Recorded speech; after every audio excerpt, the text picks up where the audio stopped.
don't hold ring. Don't hold no ring. And we are back with the second edition, part 2 of the People's Podcast. We're going to go ahead and switch topics and get into a viral video that surfaced a couple days ago. Had LeBron, LeBron's very involved with his son's AAU games, and as he should be, so he was at the tournament and decided to jump in the layup line with the kids. Put on a little show for the fans out there. Joe, what's good? I know a lot of people have a problem with this, thinking that he's taking away the shine from his son. But if you watch all the videos closely, you can see the smile on the kid's face.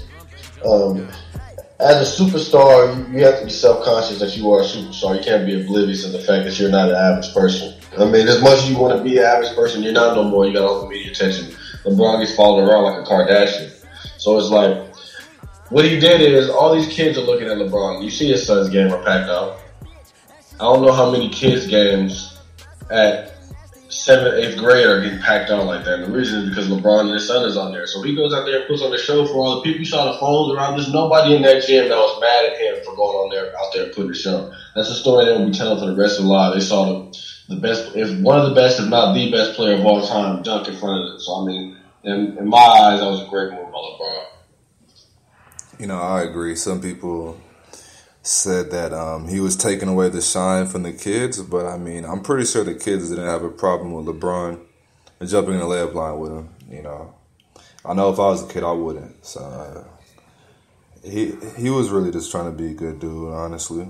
LeBron, he's a stand-up guy, so I don't think he would ever intentionally try to do anything to take shine away from kids or. Exactly. Of course not. He's a superstar. If anything, he's taking shine away from him from just even being there. He can't support his kid without people looking at him. Exactly, man. Yeah, that's how I feel about that for sure. LeBron's team, man. If you ever looked into this stuff, these kids are 13, 14 with thousands of followers. It's crazy the impact LeBron can have on this one AAU team or just people in general. It's wild to see, man. Yeah, LeBron tweeting your name is going to get you 1,000 followers. He can post you on one picture, you're going to get 1,000 followers off him. It's crazy how much of an impact he has on the world right now as a basketball player. And by being such a great person, unlike other greats, he's using it to not only be successful for him personally and his family, but to make a difference for other people in the division. On my only negative side of this to me is kind of for Bronny James, like to be followed by cameras by such a young age, 11. Yeah, it just puts you under that microscope where you really can't do much wrong and you can't do anything bad. Everything you do has to be good, like almost the way the standards they hold Bron to. As he gets older, it'll only get worse. You know what I mean? Exactly. Just how they found when Barack Obama's daughter was at a concert and somebody recorded her smoking. Like, you can get caught doing anything. You know what I'm saying? You're not really allowed to make mistakes when you're under a spot like that. So it's kind of hard for him to even grow up as a regular kid because everybody knows who he is around the world. Yeah, and it works. It works vice versa. Everything you do good is exemplified. Yeah, and everything you do bad is just they're gonna really rip you apart. Exactly. Just like a video of him of his son missing a dunk came out, even though he recently just dunked it. He had a pretty good dunk, the warmer line, but he missed a dunk, and he was on ESPN, for missing a dunk, and like you just would never think that you would see that nowadays. I understand he's 13, but to get on ESPN for missing a dunk at 13 is just crazy, like to think. Crazy. It's crazy. There's a lot of 13-year-olds out here missing dunks, but I'm not putting the kid down though at all. He's a great player, Yeah. Anything he does is going to be shined on him negatively, and anything great he does is going to be brought to light as the best thing to ever happen in the world. Exactly. What do you think? You think LeBron's son will ever catch him in the league? I mean, the expectation is ridiculous. I mean, as you see, LeVar Ball made a great point first that he said that all the greats, none of the really greats ever had a son that was just amazingly great. So I mean, Stephen Curry, his dad was a great shooter, but he isn't necessarily a top 20 player of all time. But Klay Thompson is a great shooter. His dad was the top 20 player of all time. You know what I'm saying? It's really hard. I mean, Michael Jordan's son didn't even make it to the league. So I mean, yeah, I mean, the list goes on. Austin Rivers. I mean, you know what I'm saying? Like, it just doesn't. Your pops being a great basketball player doesn't guarantee that you're going to just be the best basketball player. You still have to work with it, and a lot of it is natural gifts. He might not get the exact same genetics that LeBron got. Even though his LeBron got the great ones, he probably had bad ones. I mean, it's a lot that goes into it. I hope the kid is great. I mean, he's dunking in 7th grade. I mean, obviously, he's probably going to be tall and everything, so I mean, I hope everything does go well for him.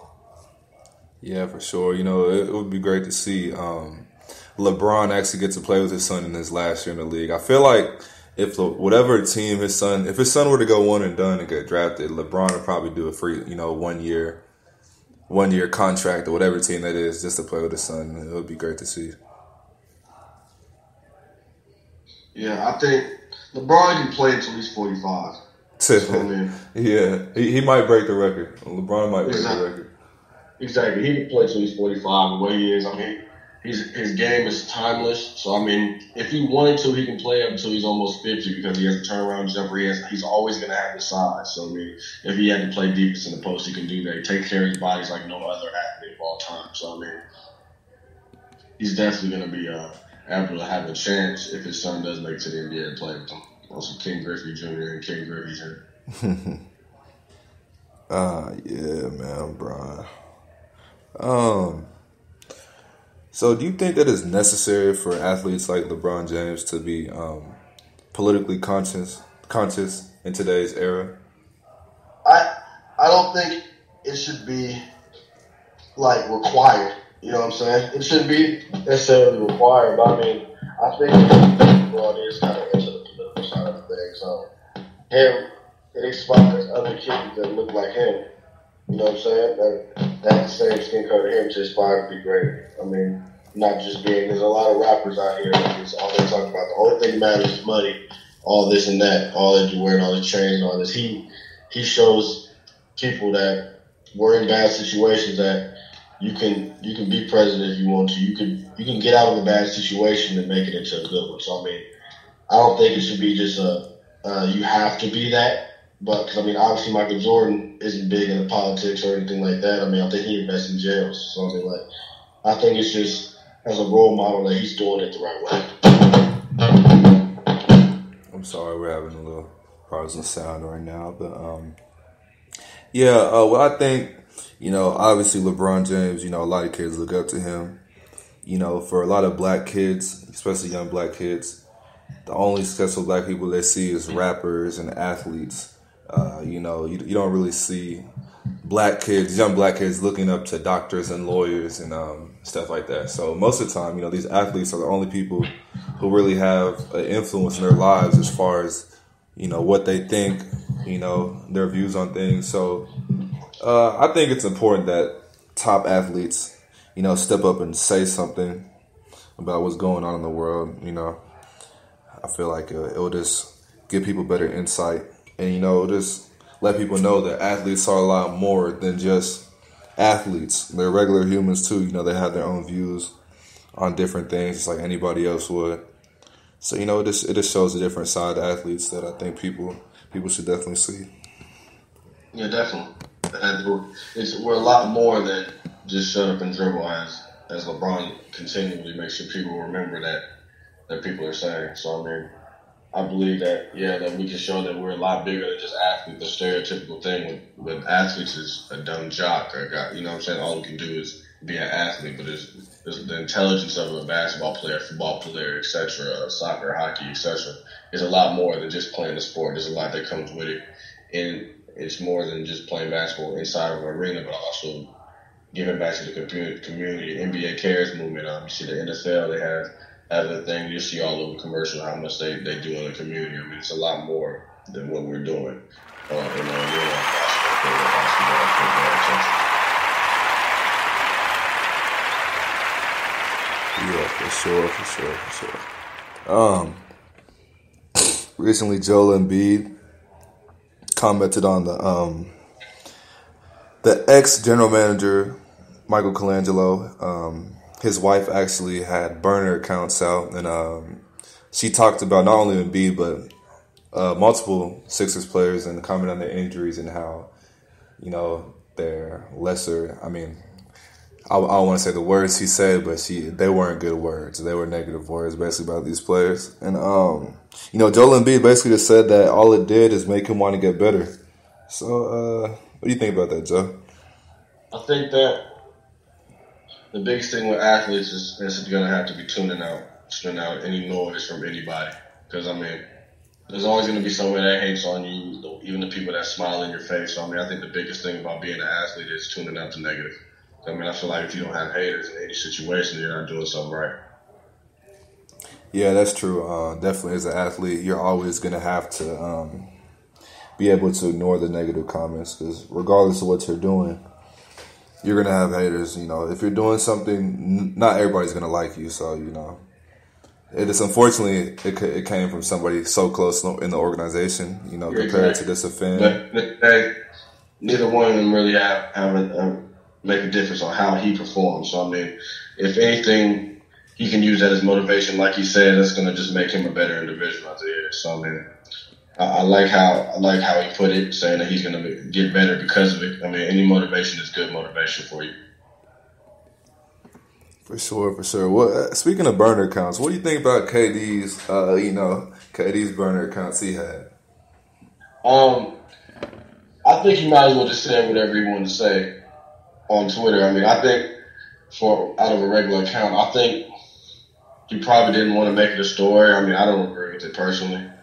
But, I mean, I know it's hard to speak to the media about certain things because they're going to blow a story out of proportion. If he said he wasn't comfortable there, he felt like he never was going to win a championship there, he couldn't say that in the media. So, I mean, I understand why he did it. I don't personally agree with the burner count, but I don't see him any type of way because of doing it.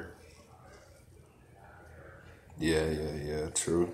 I don't know. I just feel like being someone like KD, you have to know, like I said, you're going to have people just saying negative things about you. I just feel like the burner accounts kind of, I don't want to say that it makes him insecure, but it is shows that he's vulnerable to people's, comments about him. So, the people that were talking about him, they would love to see that he had burner accounts, because what they want is a reaction. So, I feel made it easy for them. You said what? You made it easier for them. Exactly. Like that, I feel like they don't even deserve, to get an explanation. Like they're not in your life. They don't know what's going on with you. So, like, who cares what they got to say? But that's easier to say, obviously. Yeah, exactly. If you're not in this situation. If I had 1,000 people a day tweeting negative things at me, I'll probably respond a few times too. Like pick a few people. But yeah, man. That's tough, definitely. It's a tough situation. I mean, yeah. At the end of the day, he's still making millions, so I mean, his life can't be that crazy. At the end of the day, very true. Yeah.